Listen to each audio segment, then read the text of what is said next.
Hello! It's not recording until the red light shows. Hello. It is Hello. the 10th of June, It means it is day 82. 82. 82. And Ellie has had a few drinks. I've had a few drinks. That's okay. It's going to be loose, isn't it? Probably. Oh, loosey goosey. Oh, loosey goosey. I did a streamed gig. Yeah. Prior to this. Well, we've been warning everybody that that's been coming for days. So if they weren't tuning in, then where were you? You bastards. You bastards. Yeah. It was broadly fine. It was all right. Oh no, it was good. It's very weird because you're trying to like direct down the lens, so there's people watching in like a Zoom chat, except you can't, you'd look to an audience for a reaction, but you can't really look. If you look at the audience on your screen, then you look like you're looking off screen. So I'm trying to look down the lens, and I can't really gauge the reaction on stuff or how to hold the pauses. But it was headlined by a guy called Barry Costanola, who Castagnola, I think. Okay, if you say so. And he was very good. He's a pro comedian. He's not someone who's our paths haven't really crossed on the circuit at all. But he was really good. I was very good. Impressed. My personal standout performances were him and Sam Lloyd. And Sam Lloyd was very good on the Belly Laughs charity thing that was all pre-recorded, like funny videos and things. His video was very good on that as well. I think lockdown suits Sam Lloyd.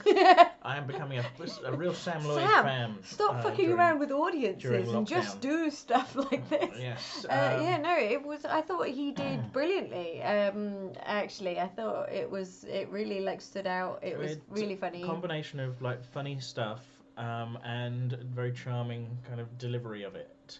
Yeah. I felt. So that was good. That was. Not really so how did you feel about gigging in like this? Like we talked about you not really being entirely like on board with this, which I understand. It's I don't enjoy it much. I don't enjoy it. I was going to say I don't enjoy it as much, and then I realised I just don't really enjoy it. I don't get the things out of it that I get out of doing regular stand-up. But then you see someone like Barry being really good and funny, and you go, oh, maybe there's more to this that can be kind of. Well, I think he said it was only the second time he'd done any kind of gigs but under this. Kind of was interacting with the people on the Zoom chat. Yeah. Trying to do a bit of crowd work and just kind of. Yeah, doing crowd work under lockdown is a skill that, and it really is. And he really did do a great job, and it was really, really enjoyable. I loved it. But I will fully acknowledge it is weird because, you were one of the acts, so you were in the Zoom chat, so your face is one of the little faces that is going around as a frame of everybody who's in on this. And I felt like I was like, well, I don't really want to sit next to you and be visible, but also people who are in this, like I'm saying, leave your mics unmuted so that people can hear some laughing. And so it's like, well, you need to have the sort of audience response, but at the same time, it feels so weird. It just feels, because actually you might be sitting there thinking, haha, that's funny. But it's the same as when you watch something funny on your own, or even just with one other person. You don't necessarily laugh out loud. It takes something bonkers, because people don't laugh. They've proven through various sort of psychological surveys, laughing is a social thing.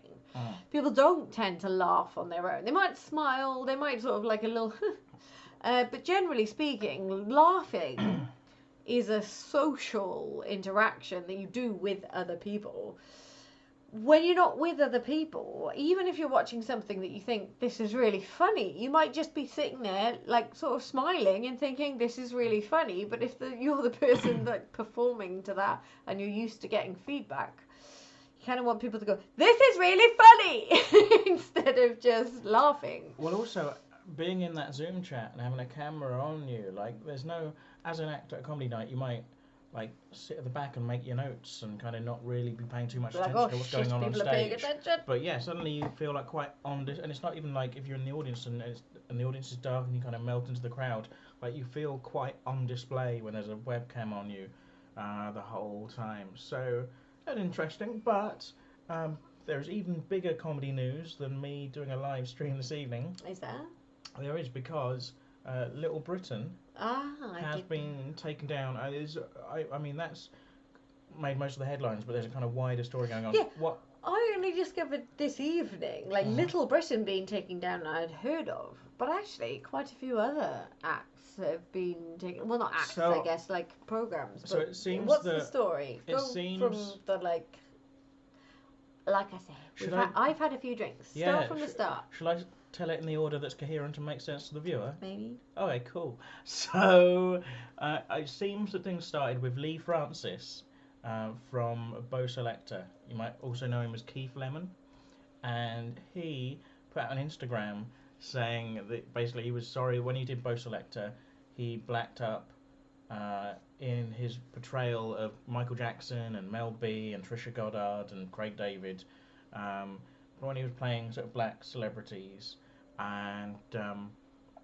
so then he apologised for that, and he said, look, I've spoken to people, I've done reading, I've looked it up, I've learned. I've gone away and educated myself a bit further. No one said anything to me at the time, but that's no excuse. I'm not blaming other people. I've educated myself further. I apologise. I'm sorry. And all four have taken Selecta off their kind of platform. Okay. Now, the BBC have taken out, and BBC and Netflix, and I believe Now TV have all taken down Little Britain from like iPlayer and Netflix and so on.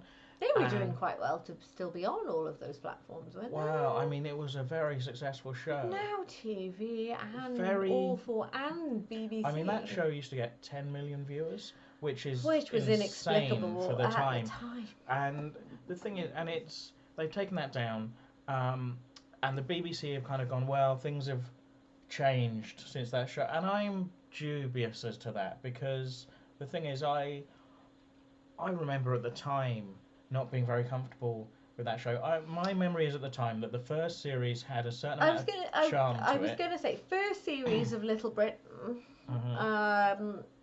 I don't recall, apologies if I don't remember anything that was in it, but it didn't have there's pictures being shared about blackface used in Little Britain, and those characters weren't in I'm not sure if they had. As far as I'm did they aware. have I don't Ting think. Tong? I don't think so. A later arrival. I think she was later. Certainly, the big black woman played by David Walliams. I don't was think like she was like a friend of Bubbles DeVere. Yeah, I don't think she was in it. And so she was a later thing.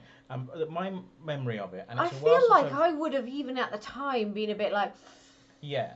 Well, the first series of Little Britain had a degree of charm to it and was funny in places. It wasn't amazing. It's a sketch show. It's hit and miss.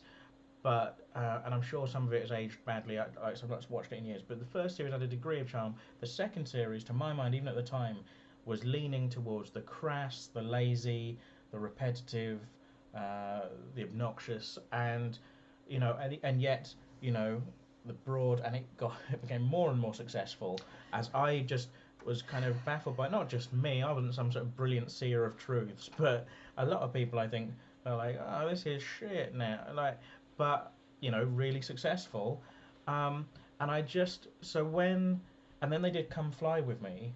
I never watched that. Now, Come Fly With Me, I actually have kind of a personal anecdote relating to Come Fly With Me, which is that Come Fly With Me was coming out, and I sort of put a tweet up at the time saying, well, Little Britain was a load of old shit, I'm not going to watch this Come Fly With Me.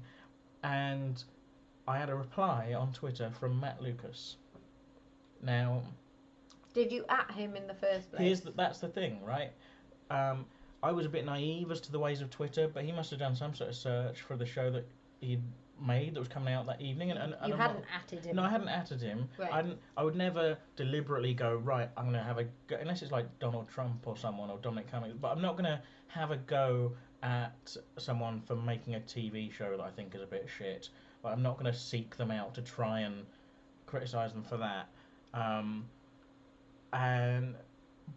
But I no more thought that he would see it than if I was saying that to my mates in the pub. Right. Do you know what I mean? Like the chances of him being in the next table at the pub and hearing that. Yeah, he was like, I'm just talking casually amongst friends. And that's how I felt like I had about 8 Twitter followers. I didn't think. But he responded. What did he say? He responded, and he basically, I can't remember what he said, but he was very sort of dignified and polite and said, oh, well, it's a shame. I'm sorry, that's how you feel, really worked quite hard on the show, but and I felt really bad. Immediately, you're gonna feel like a dickhead, aren't you? I did, and I felt very bad. And I thought, you know what, fair play. I've been a bit rude. He's been very magnanimous in response, and I'm gonna give Come Fly With Me a go, and I did. And it was shit, guys. It was real shit. And I can only apologise if Matt Lucas subsequently sees this, which I've now suddenly got the fear. Oh, God. But I will tag you in it. Those shows were lazy. And I used to watch Rock Profiles before they ever did Little Britain. I used to love Rock Profiles. Rock Profiles was like fun I've and only just charming remembered and Rock eccentric. Profiles. I've got the DVD somewhere, I think, still. Oh my god! Yeah, and that was kind of charming and eccentric and fun and quirky. And Little Britain just seemed to like make everything more crass and lazy and repetitive. And you know, I'm sure they were pushing what worked, and you're successful, you do what works, you know. And in subsequent years, Matt Lucas has actually in interviews sort of expressed remorse over some of the characters in the show and said he wouldn't do that now and that kind of thing. So, you know, fair play to him for that, because it's very hard to kind of acknowledge mistakes in the past sometimes. And not aware of David Walliams having made similar statements. Anyway, also, and I don't know, because you know, this is quite a recent news story. They might have been addressed this up, but I'm not aware of Matt Lucas or David Walliams having addressed this new situation of those shows being taken down. I did check out their Twitters to see if they'd said anything on there. They hadn't, but they might have said something subsequently to me checking that, or they might have said something in the media. You know, Twitter's not the be all and end all, but I did a bit of a search, couldn't find anything. But what I would say is the BBC taking these things down and sort of going, well, times have changed. What I would say to that is, oh yeah, of course, because I remember in the 2000s when the show came out, we always used to black face up, didn't we? And then we'd jump into a flash mob. Yeah, we did know then that blackface we'd all do okay. blackface, wouldn't we? And then we'd jump into a flash mob to a song from High School Musical. It was the 2000s. It was what was in fashion. Like you know, the idea that was just fine. You know, and times do change and things move on, and you know, you get the same debate with sort of Friends and things where things have aged, but definitely blackface was already a thing that people frowned upon.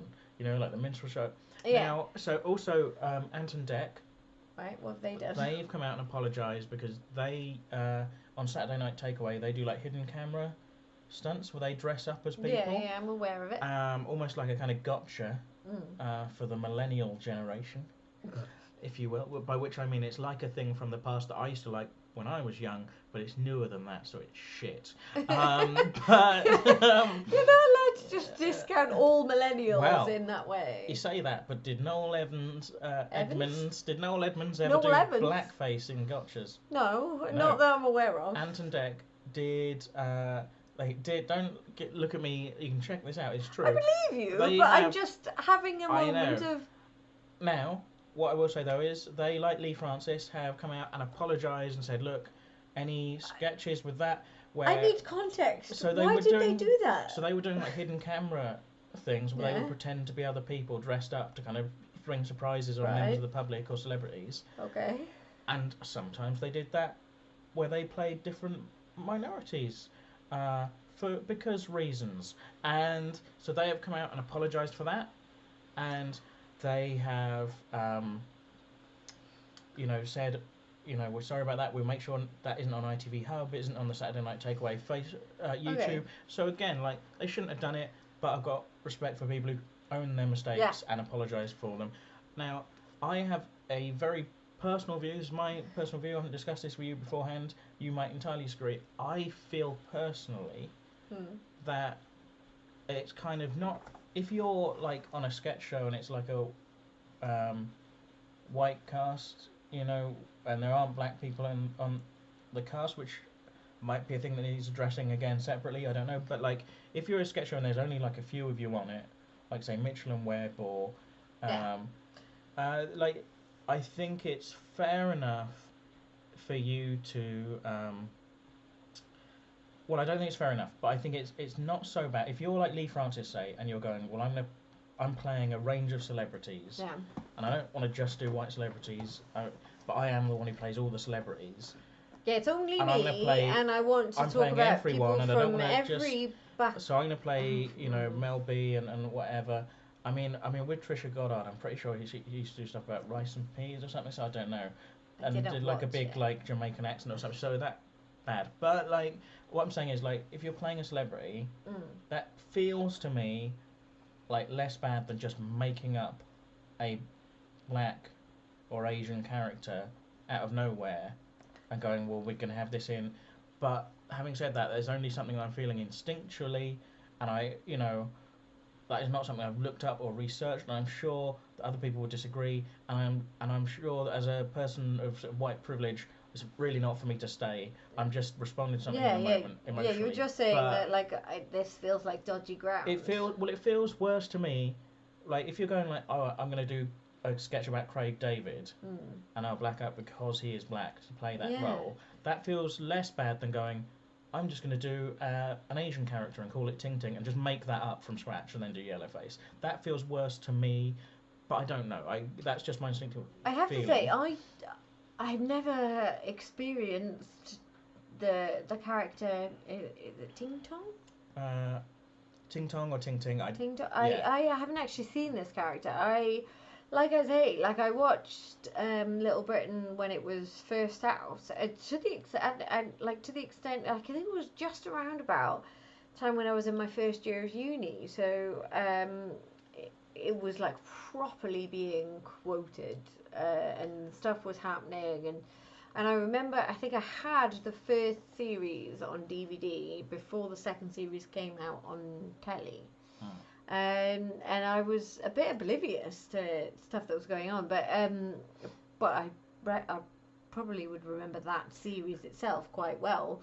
I do not recall Ting Tong or Ting Ting. That feels a bit like, even that, like, so to put that in context, that would have been about 2004 was when I started university. 2004, 2005 would have been my first year of university. And I do remember then Little Britain being massive, and people quoting things from it, and it being a massive thing, sort of socially and culturally. That's a two-man show basically, two white men. Is there a reason to bring race into it? Like, I guess they might. Well, they didn't have to do it in the first series. Pure speculation that maybe they felt like, oh, we want to represent. But then again, if the things they want to represent is like a Thai bride, no, I don't think there was any good reason for it. There wasn't not only any good reason, but it's just no reason really. No. It wasn't like they're going, well, it's a diverse culture, so we've got to represent everyone. It's going. If the representation you're going for is like a Thai bride, that is not good representation of Asian people. So yeah, it was all a bit shit, really. I think, but here's where something else has happened. They've subsequently, Netflix have taken the decision to remove the Mighty Boosh and the League of Gentlemen. Now, here's where it gets it's not complicated, but it's suddenly you go from sort of going, I'm behind getting rid of Little Britain. And that's easy to support because it was always shit, And you can just go, I never liked that show, and then suddenly you go, oh, but something I liked. Yeah. Oh, that stinks. Yeah. Well, I did hear rumours of this earlier today, and I will say this from a point of absolutely adore the Mighty Boosh. I'm in their live DVD. I'm in there. You can see me. I get kissed on the face by Noel Fielding in the first Mighty Boosh live DVD. I adored. Always hated him. Ban him. Not surprised he's turned out to be a racist. But I adored the Mighty Boosh. Prior to that, actually, like when it comes to the League of Gentlemen, I love the League of Gentlemen, and actually, like, more than loving the League of Gentlemen, some of the writing that sort of Reece Shearsmith, Mark Gatiss, Steve Pemberton have done has been brilliant. And Jeremy Dyson. Jeremy Dyson, thank you, because he's not one of the on screen, but he's one of the League. Yeah.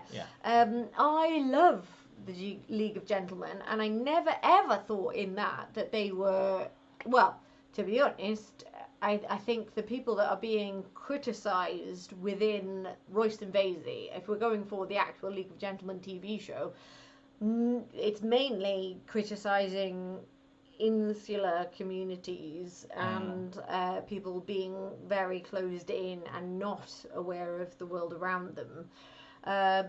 I'm assuming the reason why the League of Gentlemen have been taken out is for the character of Papa Lazarou. Yeah. Papa Lazarou is an interesting character and terrifying.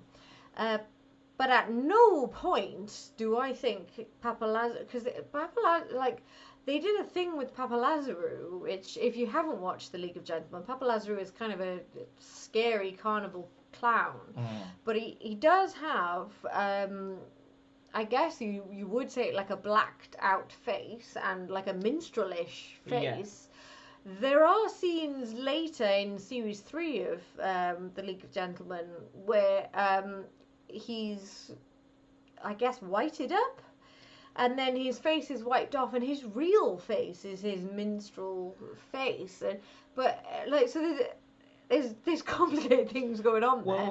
But at no point were they, I think, in any way, from my memory, and I'm willing to, I could be entirely fucking wrong on this, but Papa Lazarou was never about where he was from or what. If anything, you'd say maybe it's a critique on carnies, I guess, travelling carnival folk. I don't think it was a thing about. I don't know. It's a weird one, that. So drawing the line, like the distinction I would draw between, and also distinction I think is also worth drawing, by the way, at this point, is there's a distinction definitely to be said between saying these people are racist and some of the work of these people is racist. And they did really a thing that was racist. Yeah, like, even though I think Little Britain is racist, that is not the same as saying I necessarily think Matt Lucas and David Walliams are racist. Matt Lucas definitely has expressed remorse, personally. So, and the same goes for like Lee Francis or Anton Deck. Like, well, I think we can we've probably all said and done the things that have racist connotations, if not being wholeheartedly racist. And we've all... Without necessarily, like, malevolence in our intent. And whether it be, like, racism, homophobia, transphobia, I'm sure, like, most of us at some point have said or thought something out of ignorance that we've later come to understand is different. It was wrong. But with Little Britain and Selecta, to take those examples, people, they used brown makeup and face paint, whatever, to try and quote unquote look black. Right. And that might have been offensively done with like exaggerated features. Again, Anton Deck were going undercover. They were deliberately trying to pass themselves off as other people, so they were doing the best they could to kind of look like black or Asian people, right? Right. With Papa Lazarou in the League of Gentlemen, it was very much wasn't a race black thing. And white paint. It was like a minstrel thing, but that does have its roots and history in racism. So I felt like they were very deliberately playing with. Yeah, I thought they were criticising that. Well, and also going, well, Papa Lazarou is supposed to be a creepy character, so let's give him a look that is like something uncomfortable. Discomforting. Yes. Yeah. But that said, that's my interpretation of it.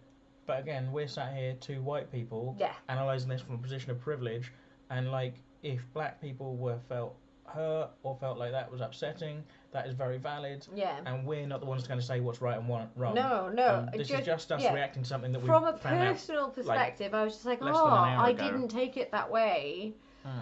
If it has been taken that way, then get rid of it. Fine. From the personal perspective, I think, it came across in a... It certainly didn't come across in a flippant way. And I think that the Little Britain stuff, to me, came across quite flippant and easy. And like, it wasn't really thought about. And I want to take it to the Mighty Boosh. Like I say, big fan. Yeah. And when, because I hadn't even really thought about the Mighty Boosh as being included in the people that would get banned or like taken off. And it was only when this was sort of said, I was just like, oh shit. And I was sort of trying to rack my brains for what would be the scenes that would have been taken down, or what would have caused them to be taken down. And my first thought was the Spirit of Jazz. Oh. The Spirit of Jazz is more of a Creole, it isn't a blacked up character because he's sort of supposed to be quite a how do I put it, like a paranormal character. This isn't like a person who's supposed to look like a person. It's sort of it is a bit voodoo, and he's like playing off the kind of New Orleans Creole like way of talking. It is a blackface, but with a skull painted on it, and it wouldn't be what I would think of when somebody went, oh, that's blackface. Whereas some of the stuff in, say, like Little Britain would seem like, oh, that is somebody who's just meant to look like a black person, and that is clearly blackface. But I guess, yeah, even the Spirit of Jazz, which isn't really meant to be a person, it has very much got connotations which I just seamlessly didn't notice, and that's the thing, I just didn't notice because it didn't affect me. How frequently did that character appear? Oh, one episode. What? See, that's where it comes down to a thing. There is another episode where there is a character, and I didn't remember this, but when I was thinking about it, Rudy, who is sort of a guru, a sort of 60s psychedelia hippie guru that appears in the jungle, and he's got a big afro. It's Julian Barrett plays him, and I think, I don't actually remember what his skin looks like, but he's got a big afro, so I think he might have been have artificially blacked up skin. Again, I don't know where it comes down to. I get it. Where you can kind I do get it now, but I didn't notice, and I guess that's the point, isn't it? Yeah, I didn't notice. We're all more aware. I mean, I guess it's what's a shame is when it's people's creative output and a big chunk of their careers or whatever that their reputation is built, and you go, that's taken away. When it comes to the Mighty Boosh, I almost go, is there a thing where you go, those 2 episodes are gone, rather than we have to wipe out the whole thing. Whereas a sketch show like Little Britain, it feels like the distasteful stuff was through it like a stick of rock, to be honest. Yeah. But also, I'm remembering now that there's a Mitchell and Webb sketch, in which David Mitchell blacks up. There's a Reeves and Mortimer one as well. There is a Reeves and Mortimer. That was a lot older. Again, not at a time where blackface was in any way acceptable. And they were playing, I believe, Lionel Richie and Smokey Robinson. Oh, okay. Right, yes. Doing consumer reports, sort of reviewing like local leisure centres and things like that. And they both had thick Geordie accents. And like to me, like certainly at the time, like I've not watched it in a while, but it felt to me like it was funny. They were playing these kind of famous American soul singers with big Geordie accents, and they did them with like little ridiculous kind of skinny arms and legs, and like their faces through, and like fake moustaches that kept falling off, and that was all part of it. So it certainly just felt like they were trying to do something surreal rather than racist, but again, that's not for me to say. Yeah.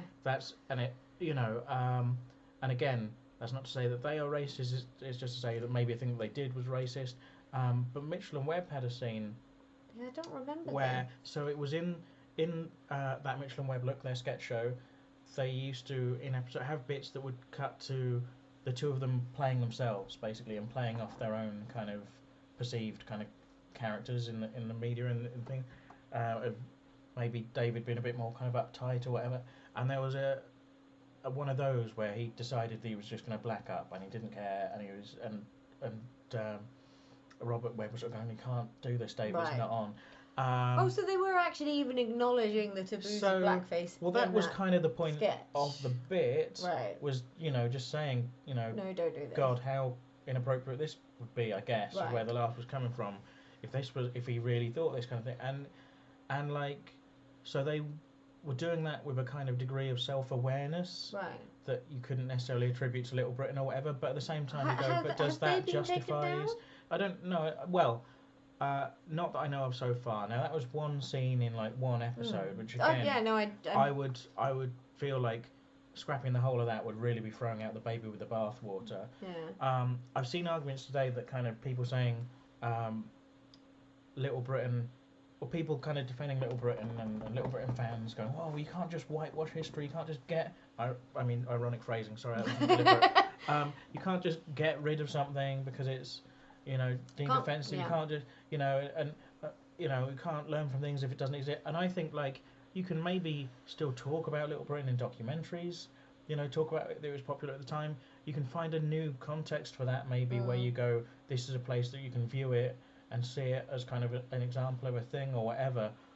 It doesn't have to be on Netflix or iPlayer. Like, it's in the same way that you kind of go, that statue of Edward Colston, maybe there's an argument that it should have been taken down and kept in a museum. Yeah. With some of the history and context. So that we just point out that we used to celebrate this. Yeah, and in a museum you can have context and history and things around it that kind of let people know what's what with that. Maybe don't just stick it on a plinth on a dock that everyone walking by assumes it's someone to celebrate. Yeah, and I think the same thing is true of if you put Little Britain on Netflix and iPlayer and there's no commentary and there's no context, people can just find that and assume that's fine. Yeah. And I think maybe there is like a kind of some equivalent of a museum, I don't know what, where you can view a thing with like some just maybe not on a popular streaming service, where but you can maybe go, this is a cultural artist. I feel a bit the same about Louis C.K., where maybe his stuff should exist as like a cultural art, or Bill Cosby. You go, this is a cultural artifact that you can look at and see its place in the culture and understand it, and not be like, this is promoted on Netflix as like I think entertainment. That's the thing. It's celebrating it or acknowledging it, and those two things are very different things. And it's difficult. It's dangerous and difficult and very uncomfortable territory. I'm going to move away from the race bit just for a moment and just deal with the Louis C.K. thing. But that's an example that I feel more comfortable that I can talk about, because Louis C.K., if you don't know, basically has admitted and was caught out to have been essentially being sexually intimidating at the best, sexually assaulting at the worst, to younger female employees and fans, and essentially being very inappropriate from a position of power, whilst being a revered and very famous comic. Before I knew any of that, before it was out in the public consciousness, I loved Louis C.K.'s stand-up. I genuinely, not just loved it, I absolutely held it up for other people to watch, as he was a white, straight male saying things that I felt I needed white, straight men to hear. Like, he felt like such an ally, and then to find out that it was all bullshit, immediately after that I was like, well, fuck him and fuck everyone who likes him, including me, because I believed that bullshit. Well, I had a similar kind of equivalent response in that I used to watch Louis C.K. and go, oh, this guy is saying stuff that I relate to and I understand and feel like this, and maybe other people aren't saying it, and you go, oh, but someone's saying it, and I feel, and cool, I'm glad someone's saying the thing that I feel, and it feels like that's okay then to feel those things or whatever. And then the things that come out, and you go, oh, it turns out he was an arsehole and a creep.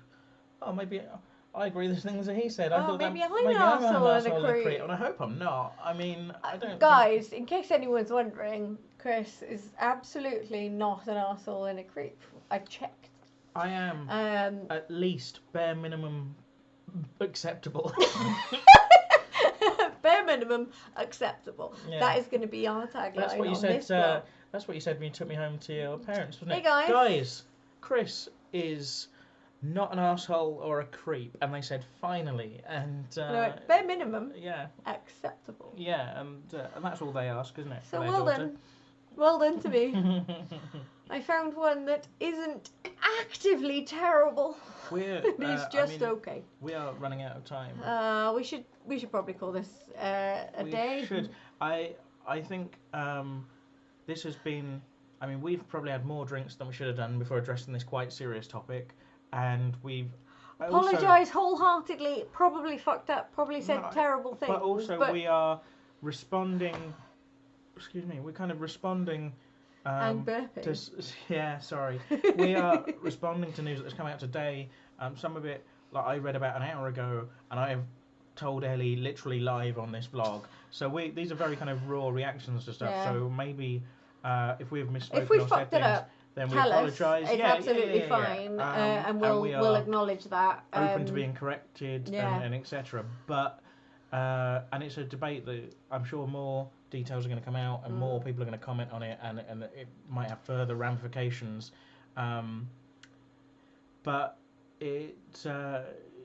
literally before we end tonight, and it will go out. This blog will go out tomorrow at 10 a.m, which is 2 hours before the start of the Newport March for Black Lives Matter. Like, if you are going, thank you. I'm so glad. I'm still, like I said a couple of days ago, I'm still very fucking torn, and under normal circumstances I'd be there. So instead I've tried to raise some money and I've tried to do some stuff. Everybody, like, we're trying, I think, is the best way I can put it. Like, we might fuck up, but we're fucking up with the best of intentions, and tell us if we're fucking up. We're doing our best. But yes, so tomorrow is the Newport March, and I am very much there in spirit. Jesus, right, we gotta turn this off and go to bed, and I've got to write a blurb and everything. Oh my god. Oh, yeah, God. Oh my god, I don't even believe in him. Oh my god. So yeah, I think we're going to call that an end there. Yeah, this is probably one of the longest ones we've ever. Yesterday was done. The longest one ever. What was that? Like 40. We are becoming 40 indulgent. something. But this has been. I mean, we didn't even talk about so many other things. This has been a single issue vlog, really, but it's a very important one, and because it's about comedy. It's quite dear to my heart, and obviously because it's about race and everything that's going on in the world right now, it's very important to everyone. So I think it's been worth talking about. Hope you have gleaned some worth in it. I don't know, but yeah. Yep. Sorry guys, we'll see you back tomorrow. Keep safe, look after yourself, and like and subscribe. There's no shame in it.